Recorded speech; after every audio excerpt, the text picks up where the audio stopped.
आप मेरी बहन को इंजेक्शन लगाओगे? हाँ बेटा। मेरी बहन को दर्द होगा। टीचर, आप उसका हाथ पकड़ लो ना। बेटा वो वैसे ही सो रखी है, आप चिंता मत करो। अरे अंकल, आप मेरी बात सुनो ना। मुझे पता है कि मेरी बहन को दर्द होगा, है ना टीचर? इसलिए आप प्लीज उसका हाथ पकड़ लो ना teacher, please please please.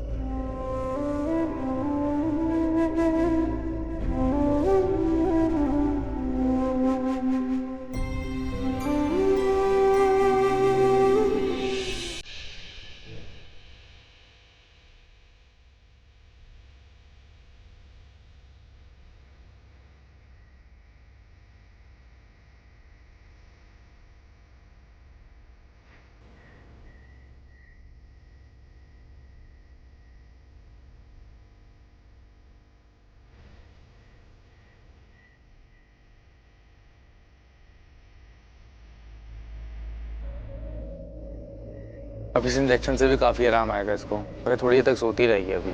Thank you. और कुछ करना है तो बताइए ना डॉक्टर। बस आराम करने दीजिए इसे। हाँ, इसकी गर्दन में भी चोट लगी है, तो आप चाहें तो गर्म पानी का सेका कर सकते हैं। That will be better. जी जी। हाँ हाँ, गर्म पानी के सेके से भी आराम आता है। डॉक्टर, आप एक बार रोहन को भी चेक कर लीजिए ना। या श्योर। और रोहन बेटा, आ करो बेटा।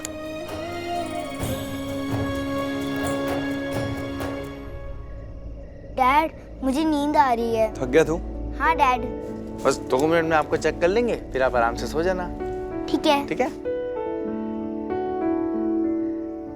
लक्ष्मी, पुत्र तू जा किचन में ना, वो पड़ी है हॉट वाटर बॉटल, वो लिया। दादी, मैं कैसे? मैं ले आती हूँ। अरे नहीं नहीं, आप मत जाओ। मैं जाती हूँ। वो किचन में अलमारी के ऊपर ही पड़ी होगी, ठीक है?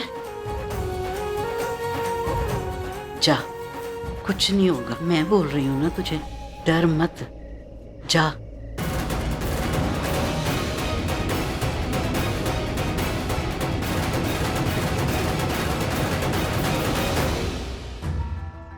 अविनाश, हम नहीं चाहते कि लक्ष्मी इस घर में वापस लौट कर आए, सुन रहे हो ना तुम? लेकिन तुम तो यहाँ थे ही नहीं। अगर तुम यहाँ होते ना तो तुम्हें पता लगता मैं ये सब क्यों बोल रही हूँ। अगर तुम यहाँ होते ना तो तुम्हें पता होता कि जब लक्ष्मी यहाँ पर थी उसने क्या क्या हरकतें की थी। जीना हराम कर दिया था उसने हमारा। अरे बहू बन के आई थी, लेकिन सबसे बड़ी मनहूस थी वो। एक के बाद एक मुसीबतें, रिश्ते, घर, सब कुछ बिखरना शुरू हो गया था। और उसकी वजह से तो वीर भाई भी, क्या क्या बताऊं मैं तुम्हें उसकी हरकतों के बारे में। नॉन एंडिंग मनहूस हरकतें थी उसकी। इनफैक्ट वही सबसे बड़ी मनहूस थी। देखो, मैंने भी सुना है ये सब, पता है मुझे, लेकिन मैंने तो इसलिए ऐसे रिएक्ट किया क्योंकि मुझे लगा वो तो मर चुकी है, फिर अचानक ऐसे वापस कैसे? कैसे क्या? मैं बोल रही हूं ना तुम्हें, ये सब उस लक्ष्मी की चाल है। उसने जैसे ऋषि को देखा होगा ना, उसने सोचा होगा कि ऋषि अब भी अकेला होगा तो वो उसे मिल जाएगा पहले की तरह, तो बस उसे फंसा लो। लेकिन वो भूल गई कि अब ऋषि और उसके बीच 7 साल का फासला है जिसे वो कभी पार नहीं कर सकती। और इन 7 सालों में बहुत कुछ बदल गया अविनाश। ऋषि पहले जैसा नहीं है। ऋषि अब अकेला भी नहीं, वो मलिष्का का हो गया है।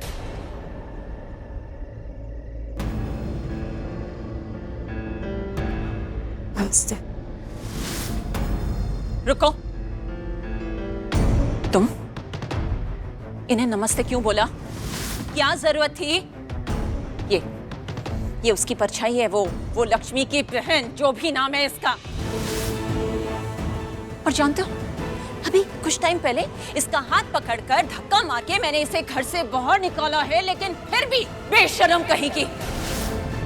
और यही अजीब लत है इन बहनों की। ये जानती हैं, इन्हें पता होता है कि इन्हें इस घर में कोई नहीं देखना चाहता, लेकिन फिर भी ये इस घर में घुसना चाहती हैं।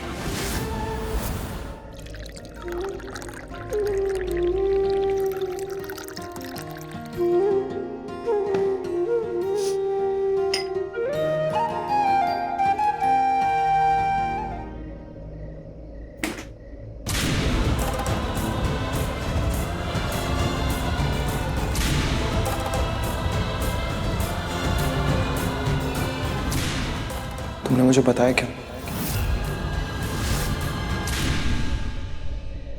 लक्ष्मी, कुछ पूछ रहा हूँ तुमसे, इतनी बड़ी बात की पारो मेरी बेटी, मुझे बताया क्यों नहीं? क्योंकि वो तुम्हारी बेटी नहीं है, वो मेरी बेटी है। वो तुम्हारी बेटी है मतलब वो मेरी बेटी है, मतलब वो हमारी बेटी है लक्ष्मी, हमारी बेटी।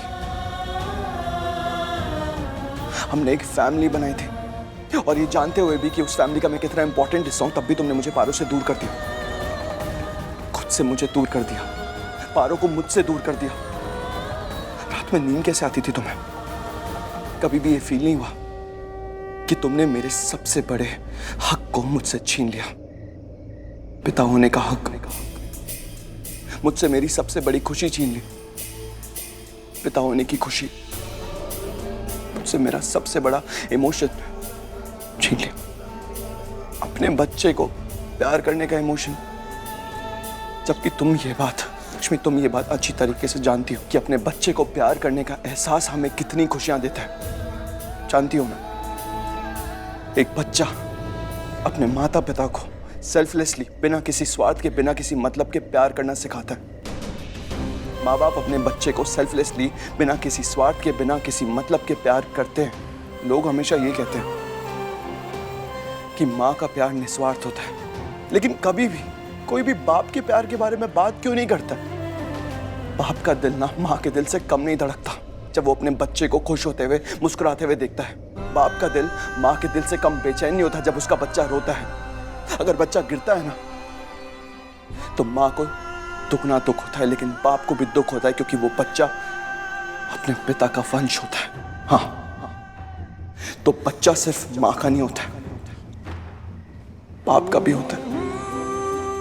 माँ तो अपने बच्चे के आसपास ही रहती है, हमेशा एक साथ बच्चे को देख लेती है तो उसके दिल को सुकून मिलता है, उसकी आत्मा को सुकून मिलता है। लेकिन बाप का क्या, पिता का क्या? पिता बस दिन रात लगा रहता है, मेहनत करता रहता है ताकि वो अपने बच्चे को एक अच्छा फ्यूचर दे पाए, एक अच्छा भविष्य दे पाए, सारी सुख सुविधाएं दे पाए। उसके बाद थका हारा घर आता है, 2 पल अपने बच्चे के साथ बिता पाता है और फिर से अगले दिन से वापस से उसी दौड़ में लग जाता है। पिता की तो किस्मत में भी बच्चे के साथ रहने का सुकून नहीं होता है। इसलिए जब लोग कहते हैं ना कि बच्चा सिर्फ माँ का होता है, वो लोग गलत कहते हैं। बच्चा बाप का भी होता है लक्ष्मी। माँ की जिम्मेदारी होती है बच्चे की भलाई के बारे में सोचना, लेकिन बाप की भी जिम्मेदारी होती है बच्चे के फ्यूचर के बारे में सोचना, उसके फ्यूचर को सुधारना।